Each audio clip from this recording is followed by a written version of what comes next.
اسلام کی بہار بہار شریعت۔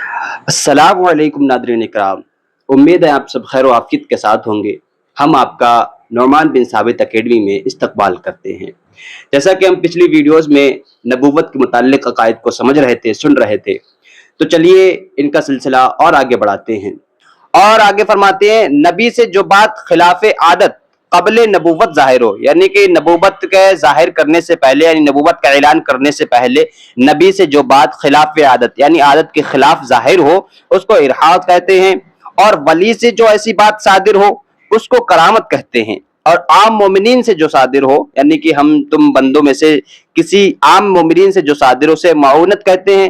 اور بے باک فجار یا کفار سے جو ان کے موافق ظاہر ہو، اس کو استدراج کہتے ہیں، اور اس کے خلاف ظاہر ہو تو یہانت کہتے ہیں۔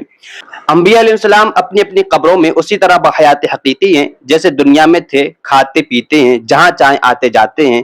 تصدیق وعدہ الہیہ کے لیے ایک آن کو ان پر موت طاری ہوئی، پھر بدستور زندہ ہو گئے۔ ان کی حیات شہداء سے بہت عرف و اعلیٰ ہے۔ یعنی انبیاء علیہ السلام اپنی اپنی قبروں میں اسی طریقے سے زندہ ہیں جیسے دنیا میں زندہ تھے، یعنی کہ جیسے دنیا میں چلتے پھرتے تھے، کھاتے پیتے تھے، اور جہاں جاتے تھے وہاں آتے جاتے ہیں۔ اور اللہ رب العزت کا وعدہ جو سچ ہے، جو وعدہ ہے کہ کل نفس ذائقۃ الموت، ہر نفس کو موت کا مزہ چکھنا ہے، تو اس وعدہ کے مطابق انبیاء علیہ السلام پر ایک آن کے لیے موت طاری ہوئی، لیکن پھر بدستور وہ زندہ ہو گئے، اور ان کی حیات شہداء سے بہت عرف و اعلیٰ ہے۔ اور آگے فرماتے ہیں، فلہذا شہید کا ترکہ تقسیم ہوگا، اس کی بیوی بعد عدت نکاح کر سکتی ہے۔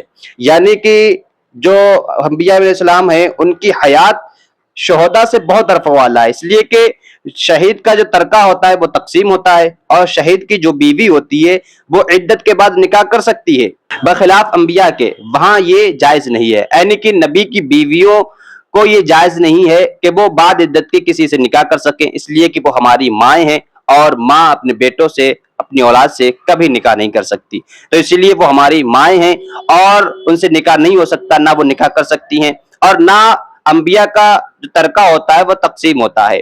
اب یہاں تک جو عقائد بیان ہوئے ان میں تمام انبیاء علیہ السلام شریک تھے، یعنی جو ابھی تک جو عقائد بیان کیے گئے ہیں پیچھے، وہ سارے کے سارے عقائد اس میں تمام انبیاء علیہ السلام ہی شامل تھے، ان سب کے عقائد تھے، جتنے بھی نبی رسول اس دنیا میں تشریف لائے ان سب کے لیے وہ عقائد تھے۔ لیکن اب کچھ خاص عقائد ہیں جو حضور نبی اکرم صلی اللہ علیہ وسلم کے خصائص میں سے ہیں، ان کو بیان کیا جاتا ہے۔ آگے فرماتے ہیں، اور انبیاء کی بعثت خاص کسی ایک قوم کی طرف ہوئی ہے۔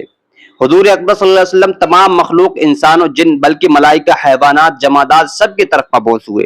یعنی کہ جو حضور سے پہلے نبی آئے، رسول آئے، وہ ایک خاص قوم کی طرف آئے، لیکن حضور اکبر صلی اللہ علیہ وسلم تمام مخلوق انسان، یعنی کہ تمام مخلوق انسان، جن، ملائکہ، فرشتے، حیوانات، جمادات، بلکہ سب کی طرف مبعوث ہوئے۔ یعنی کہ حضور نبی اکرم صلی اللہ علیہ وسلم تمام مخلوق کی طرف مبعوث ہوئے ہیں، تمام مخلوق کے نبی اور رسول بن کر کے آئے ہیں۔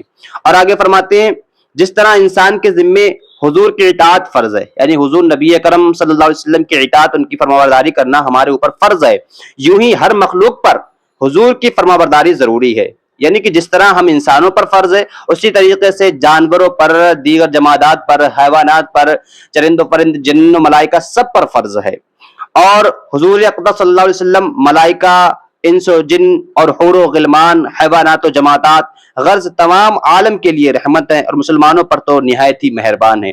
یعنی حضور نبی اکرم صلی اللہ علیہ وسلم کو جو رحمت للعالمین کہا جاتا ہے، اس کا مصداق صرف ہم لوگ نہیں ہے، یعنی کہ حضور نبی اکرم صلی اللہ علیہ وسلم صرف ہماری طرف ہی رحمت بن کر کے نہیں آئے ہیں، صرف ہمارے لیے ہی رحمت بن کر کے نہیں آئے ہم انسانوں کے لیے، بلکہ حضور تمام مخلوق کے لیے، یعنی اللہ رب العزت نے جتنے بھی مخلوقیں پیدا کی ہیں ان سب کے لیے حضور رحمت بن کر کے آئے ہیں، چاہے وہ جن ہو، انسان ہو، فرشتے ہوں، یا چرند پرند، جانور، حیوانات، جمادات، کوئی بھی ہو، سب کے لیے حضور رحمت بن کر کے آئے ہیں۔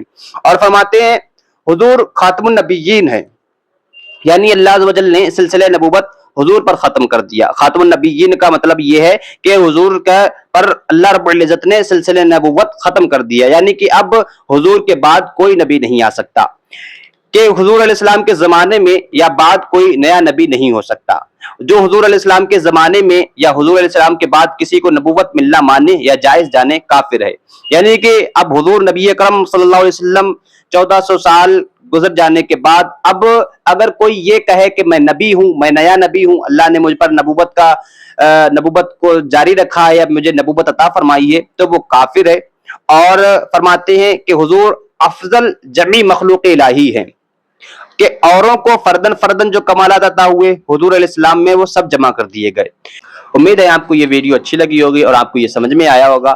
اللہ تعالیٰ سے یہ دعا ہے کہ اللہ تعالیٰ ہمیں زیادہ سے زیادہ علم دین سمجھنے سمجھانے کی توفیق عطا فرمائے. جیسا کہ میں آپ کو بتا چکا ہوں کہ یہ نعمان بن ثابت اکیڈمی ایک اکیڈمی کے طور پر کام کرتی ہے، تو اس میں بچوں کو آن لائن پڑھایا بھی جاتا ہے. تو اگر آپ اپنے بچوں کو ناظر قرآن یا اردو ادب پڑھانا چاہتے ہیں تو ہم سے ضرور رابطہ قائم کریں. باقی ویڈیو دیکھنے کے لیے آپ کا بہت بہت شکریہ.